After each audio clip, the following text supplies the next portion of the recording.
Bom dia. Eu sou portuguesa originalmente, portanto, se tiver algumas perguntas que queiram falar comigo depois da apresentação em português, será o meu prazer.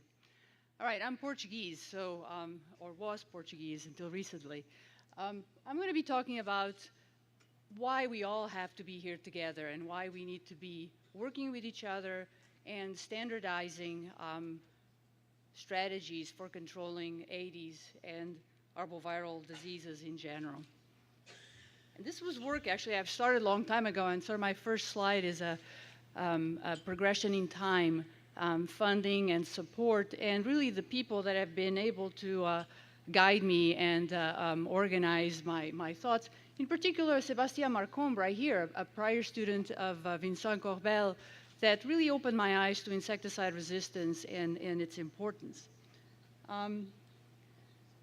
We've all been talking about worldwide spread mosquitoes, and we are focusing here on Aedes.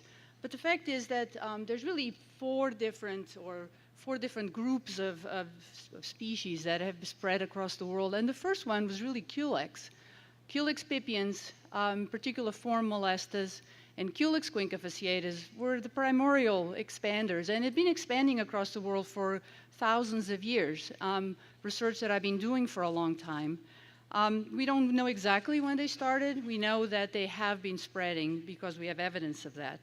We know they've been very associated with people, such that lymphatic filariasis in particular is a human-only disease, one of the few human-only diseases like the malaria parasites, which requires a mosquito that is really strictly and consistently associated with people. And that's what we see in some of the populations of quinquefasciatus.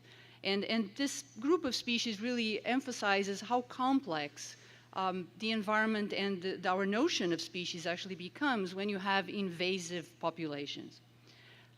Of course, the one we've been talking a lot about, of course, Aedes aegypti, that has spread across the New World in the 1500s.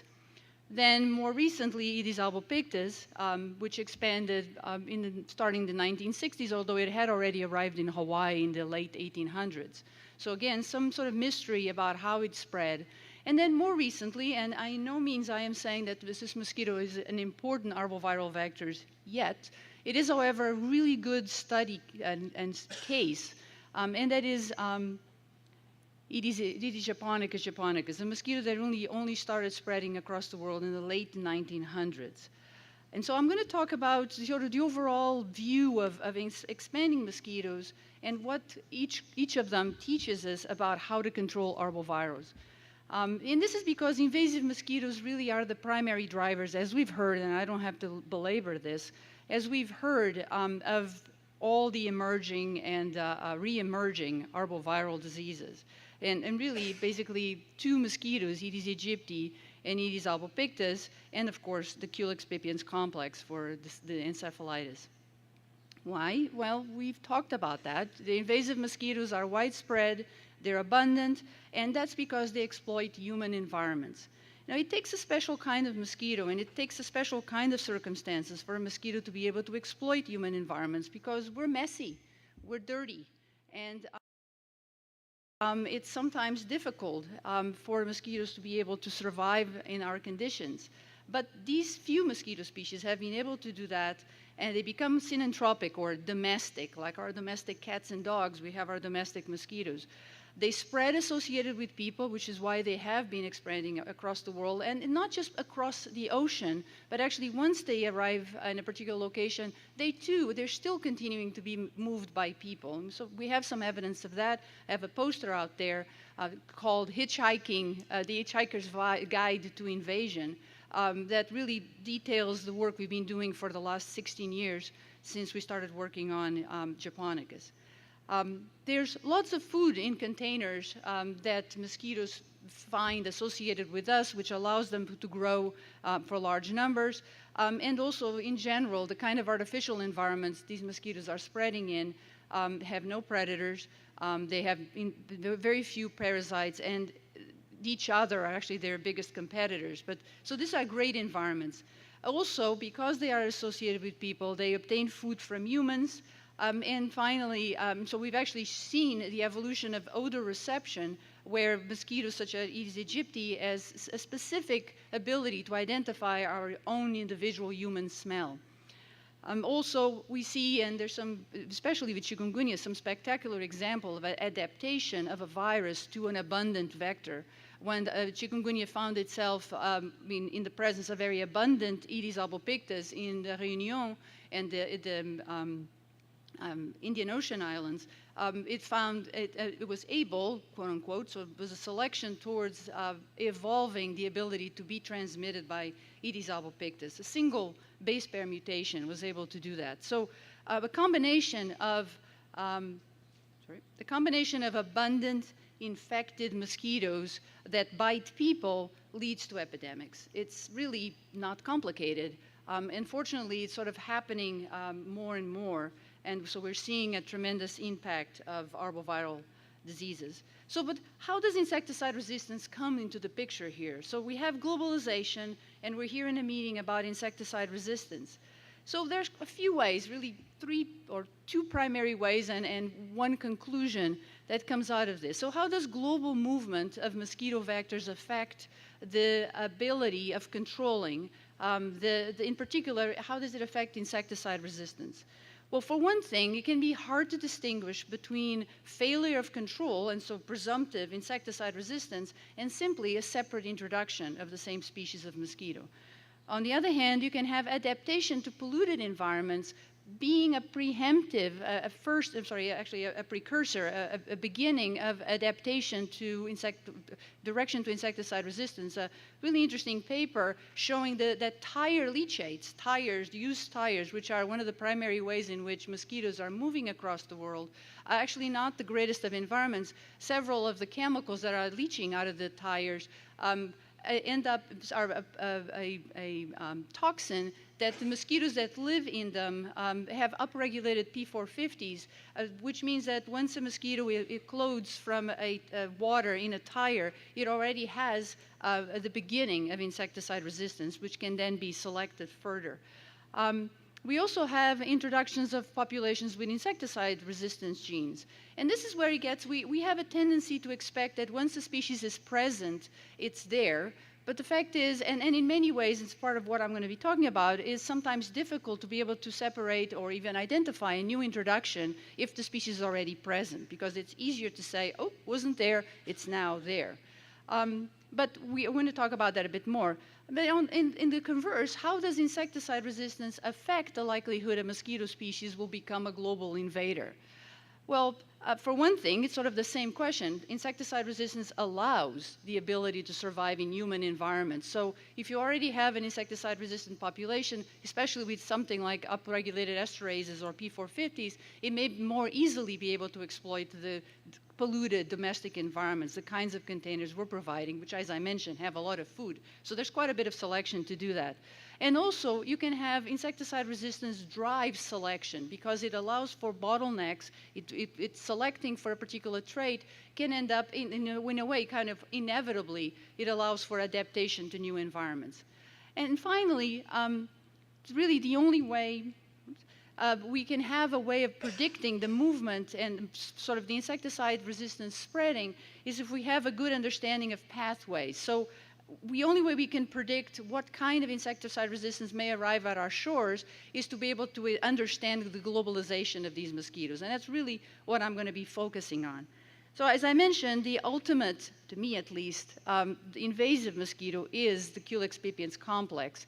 It's a complicated group of species with two species, one temperate, one tropical, one subspecies, and another species in Australia, which, by the way, this is unpublished, but both the subspecies pollens and the species Culex australicus are actually the results of hybridizations between local species and invasive Culex quincafasciatus thousands of years ago. So this mosquito has been around and moving for a long time.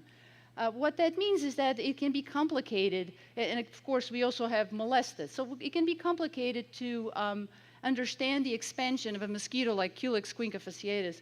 This work was published in 2006, where I looked across the world of populations of just Culex quincafasciatus and basically demonstrate two primary separations between the New World and Australasia and the Old World, and then separate populations in Australasia and Africa and Asia. And so these are analyses using high-resolution genetic markers, sort of like a fingerprint. Each mosquito has a specific fingerprint. Each one of these is a single bar, is a single mosquito. There's over 1,000 mosquitoes in this analysis. And then we can basically look at the probability of belonging to these different genetic clusters as sort of like a phylogenetic, a pathway of expansion. So we would have two primary separations between the New World and the Old World, and then sort of pathways between them. And so we can sort of try and reconstruct the pathway of expansion of this old group of species, and makes it kind of complicated. It's at times very difficult to know which direction things went. So to try to be able to expand and understand, we can also look at Aedes aegypti, sort of same general kind of analysis, and being able to sort of explain the expansion into from Africa into northern Africa, and then into the New World, then across the Pacific. Again, you can sort of use the same analysis to predict its expansion into North and South America, across into Hawaii, and then across the world. And of course, now we're having temperate populations. Now, if you look at Japonicus, for which we have real-time analysis, so I'm not trying to predict so I'm trying to reconstruct what happened in the past. I'm showing what happened as it was happening. We found separate introductions in 97, 98 into the eastern United States, separate introductions into Europe, another introduction Western United States, in Hawaii 2003, and even more separate introductions into Europe. So we're not talking about a species that is sort of spreading and then going in between populations, for example, between the US and Europe, or even between two parts of the US, but actual separate introductions from a single zone of native source in Japan. So we're seeing very quick expanding, and the reason for that we already mentioned is traffic. We have a tremendous amount of movement, and this allows for multiple introductions that become genetically different from each other, and then start to spread over the time. And in fact, in this analysis across Pennsylvania, for example, you're seeing the merging at two separate introductions. So these separate introductions allow for the rapid adaptation to local environments, and the fact that we're having so much traffic and so many multiple introductions really makes for difficult control, unless we can make predictions about where the populations are coming from. We found here a comparison between Japonicus and albopictus. We're showing Japonicus moving much faster, especially right here in Europe. 11 years for expansion to second country, only 6 years for expansion to second country for Japonicus. So again, the idea being that everything is just speeding up, and we're seeing tremendous amounts of globalization and movement. And in some cases, actually, insecticide resistance provides information on the pathway of globalization. So here, a population of albopictus in two populations from Florida that have DDT resistance. The best explanation for that is that this population already arrived with DDT resistance, arrived recently, and in fact, we're finding signatures of tropical populations of albopictus that might actually explain some of the patterns of loss of diapause that we're seeing in Aedes albopictus in the US. So in general, current traffic of Aedes is extensive. It can undermine local strategies for insecticide resistance management. It can increase the likelihood a species will become a global invader, can change genetic makeup and allow for local adaptation and even arboviral changes in competence, needs to be examined with powerful genetic approaches, and actually insecticide resistance itself can be used as a tool, which would actually require worldwide collaborations and standardized insecticide resistance testing.